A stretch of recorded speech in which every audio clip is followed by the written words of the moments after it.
Hello everyone, I am going to talk about some different ancient artifacts for art history, and I'm going to go ahead and go into the color patterns of the Scythians. And this first palette that you're looking at is an elegant pen, and it is in the shape of an axe. The characteristics of this Coban culture, which arose in the North Caucasus about 1000 BC. Flat metal strips were once attached to the loops to make a jingling noise. So can you imagine that? It actually made a jingling noise like a bell. This is the back piece of the same picture. So it's possible that this represents some legend or event well known to the Scythians.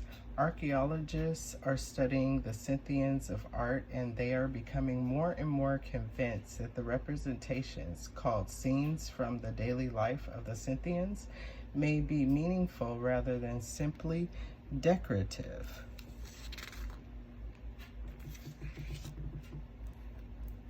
The excavations of the Tulsea, Mongolia, Kurgan near the town of Ordinorsky have been a special importance.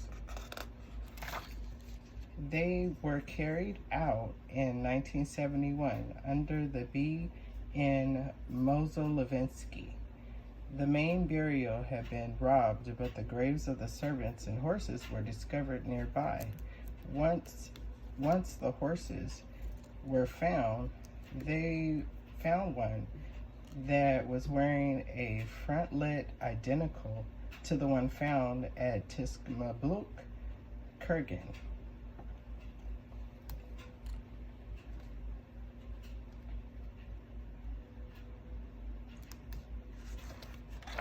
With the representation of a snake-legged woman, this color palette looks into addition of golden ornaments and the central grave that contained a sword and a handsome gold scabbard color plate.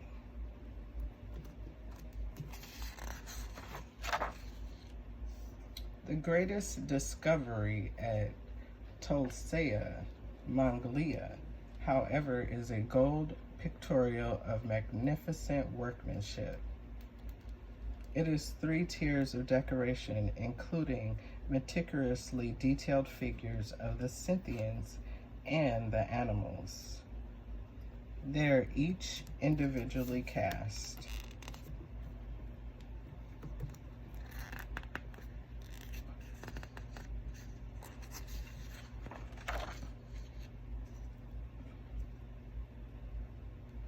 Two Scythians are shown making a shirt. Another is milking an ewe, and a fourth holds an amphora.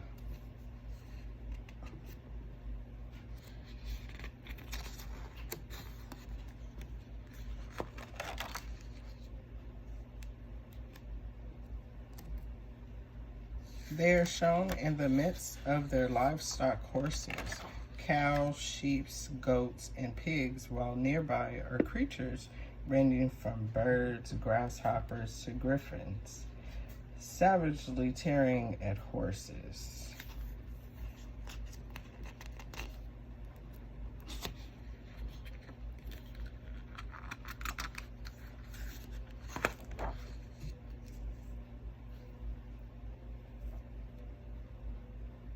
It is possible that this superb piece comes from the same workshop as the simpler one from the Great Britannica Kurgan. This detailed study of Scythian burials of the 6th century of BC in the Ukraine has shown that there is a direct link between the Scythians and the Caucasus.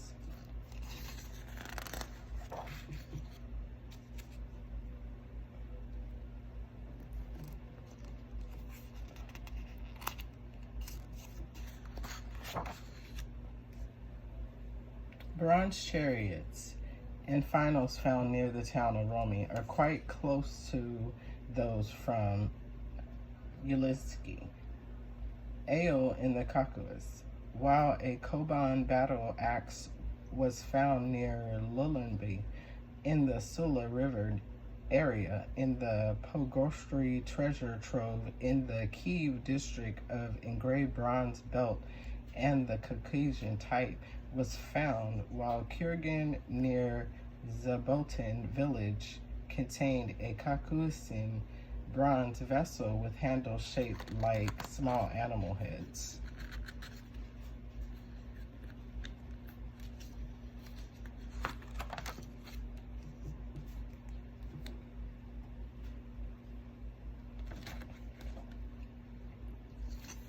Conversely, archaeological material in the Caucasus also nearly documents of the Scythians' penetration into the Near East of Herodotus accounts of the Scythian campaigns near east of the sojourn there.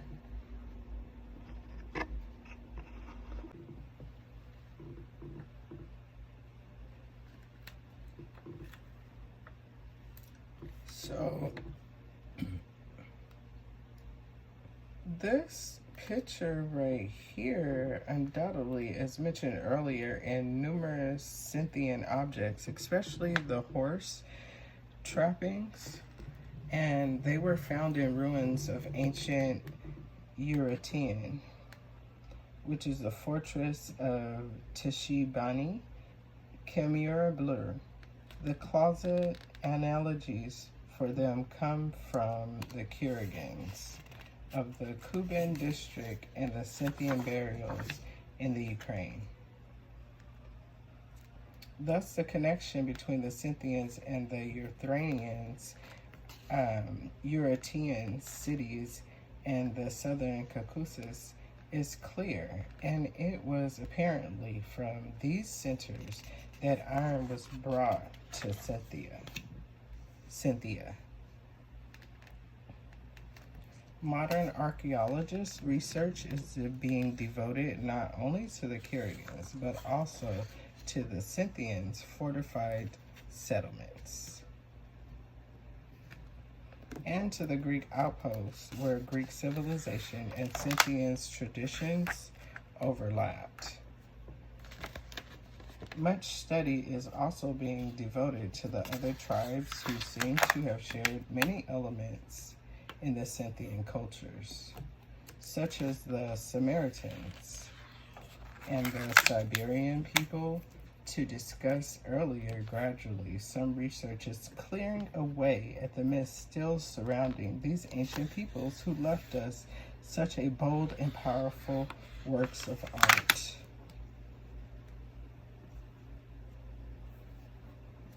Look at all that gold.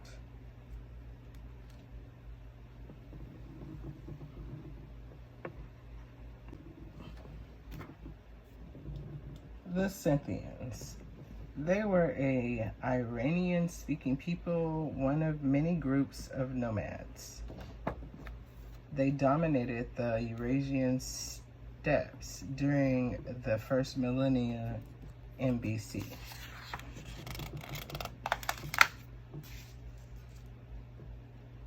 The Scythian domains were the lands north of the Black Sea and the Potanic steppes described in the Greek historian Herodotus.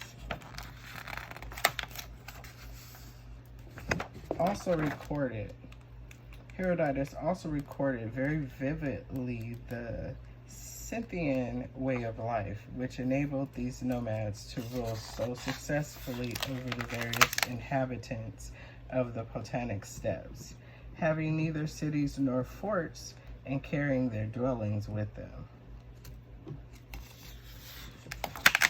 To shoot from horseback and living not by husbandry, but on their own, their cattle, their wagons, the only houses that they possess, how can they fail at being unconquerable and unaccessible? And maybe even these are different artifacts that will explain their journey through history.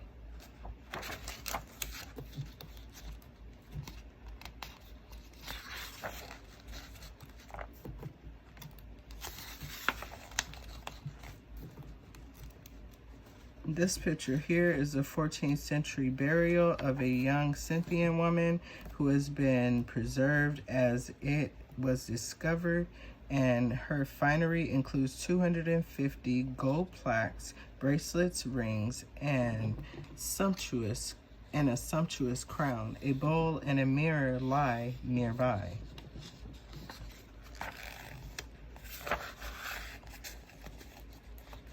This human figurine are quite rare in the art of the steppes in contrast to the overwhelming number of animals. Through several simplified, the dress of the man in the right can be identified as that of a horse of a nomad, but the lion at the left are made of gold, of gilded silver, and were part of the treasure trove found near the upper Dnieper River. On this gilded silver cup, the Scythians are shown in full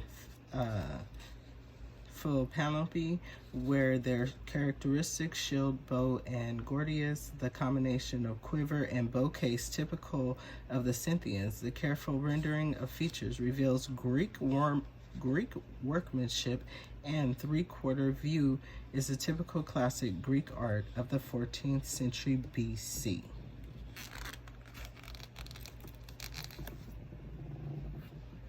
The chasuble above, like the one on the previous palettes, will combine the Scythian sharp and decorated devised by the Greeks on the upper part of the splendid horned lion griffin, while the animal combats rage along the shelf. This unusual ornament shows a spider in combat with the insect. This is a necklace.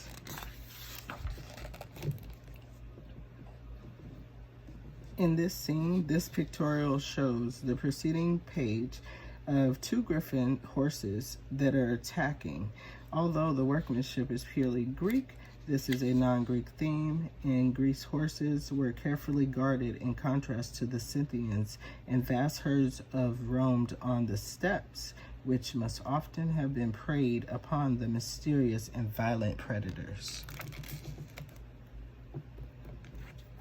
And this brings me to our last page, palette 33. On this pictorial, the Scythians go about their daily chores, milking ewes and sewing a shirt.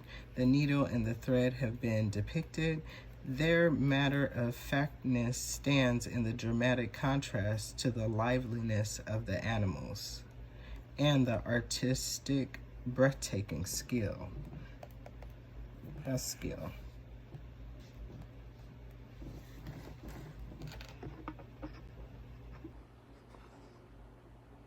Because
because